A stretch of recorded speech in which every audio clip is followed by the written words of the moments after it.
നിയമസഭാ തെരഞ്ഞെടുപ്പിന് ഏതാനും ആഴ്ചകൾ മാത്രം ശേഷിക്കെ പാലാ നിയോജക മണ്ഡലത്തിൽ മത്സര ചിത്രം തെളിഞ്ഞു കഴിഞ്ഞു.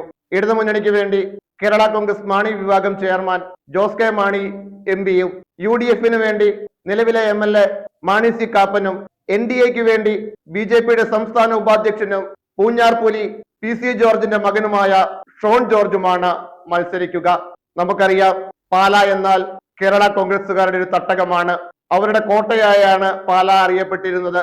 കേരള കോൺഗ്രസിന്റെ പൊന്നാപുരം കോട്ട അല്ലെങ്കിൽ വത്തിക്കാൻ എന്നൊക്കെയാണ് പാലാ മുൻകാലങ്ങളിൽ അറിയപ്പെട്ടിരുന്നത്. എന്നാൽ നിലവിൽ പാലായുടെ സ്ഥിതി അതല്ല. നിലവിലെ പാലായുടെ MLA കേരള കോൺഗ്രസുകാരനല്ല. KM മാണിയുടെ മരണശേഷം കേരള കോൺഗ്രസിന് പാലായിൽ ഒരു MLA ഉണ്ടായിട്ടില്ല. 2016 ഇലക്ഷനിലാണ് അവസാനം 2 ചിഹ്നത്തിൽ ഒരു കേരള കോൺഗ്രസുകാരൻ പാലായുടെ MLA ആകുന്നത്.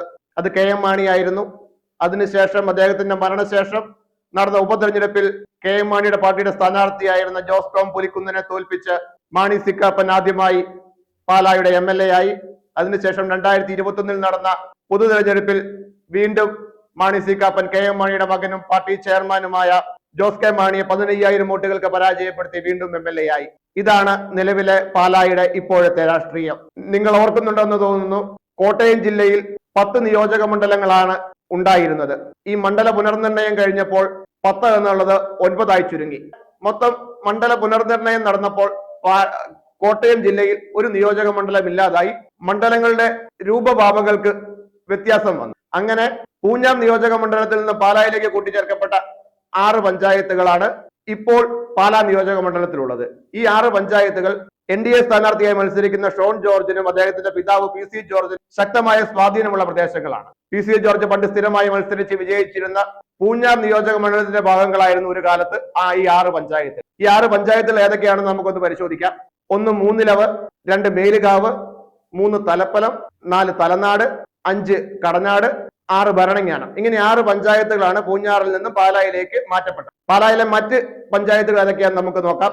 അടുത്തത് രാമപുരം, കരൂര്, മുത്തോലി, മീനച്ചിൽ, കുഴുവനാൽ, പിന്നെ എലിക്കുളം. ഇങ്ങനെ 6, 12 പഞ്ചായത്തും പാലാ നഗരസഭയും. ഇതാണ് മണ്ഡലത്തിന്റെ ഷേപ്പ്. അതായത് ഇത്രയും പഞ്ചായത്തുകളും ഈ നഗരസഭയും കൂടെ ചേരുന്നതാണ് പാലാ നിയോജക മണ്ഡലം. ഈ പാലാ നിയോജക മണ്ഡലത്തിൽ 3 സ്ഥാനാർത്ഥികളാണ് നമ്മുടെ അറിവനുസരിച്ച് ഇപ്പോൾ മത്സരിക്കുന്നത്. നേരത്തെ പറഞ്ഞ പോലെ ഷോൺ ജോർജ്, മാണി സി കാപ്പൻ, ജോസ് കെ മാണി.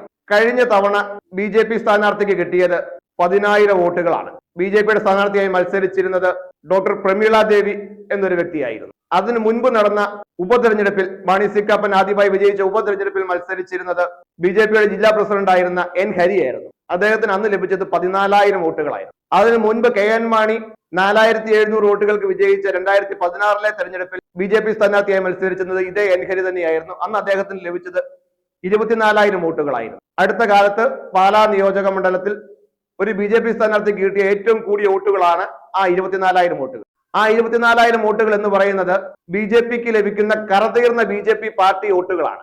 അതില് ഒരു 500 വോട്ട് പോലും ക്രൈസ്തവരുടെയോ മറ്റു മതസ്ഥരുടെയോ ഉണ്ട് എന്ന് കരുതാൻ വയ്യ.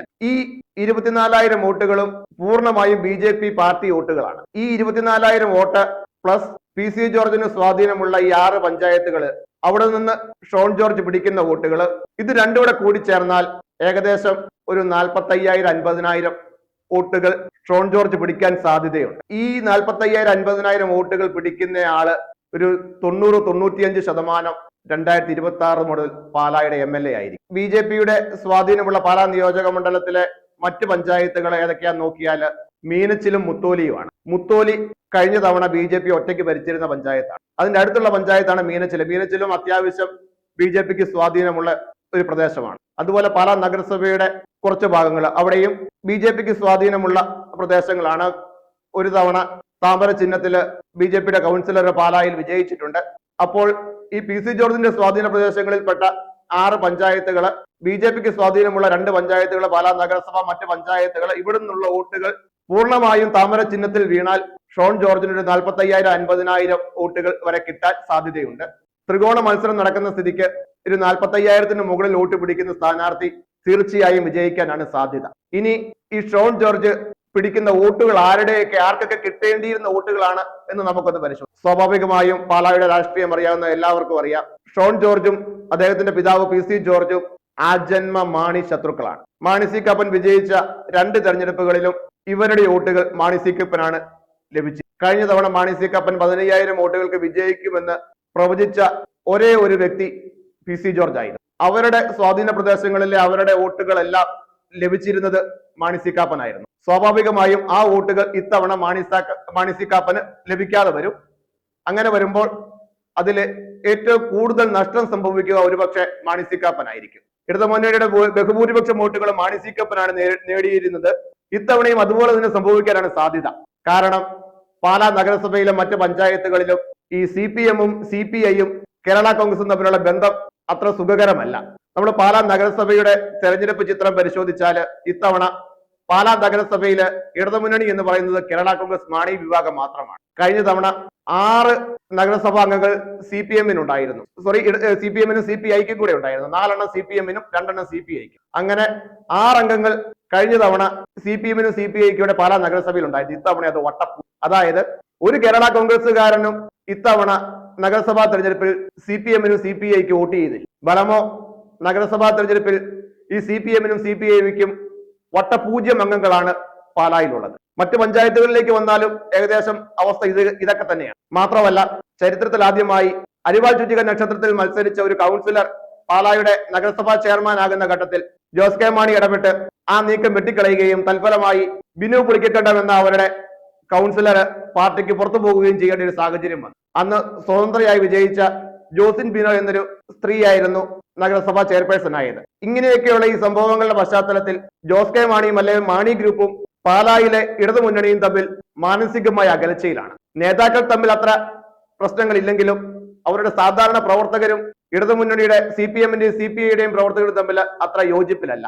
അതിന്റെ ഫലമാണ് ഈ പാലാ നഗരസഭാ തെരഞ്ഞെടുപ്പിൽ നമ്മൾ കണ്ടത്.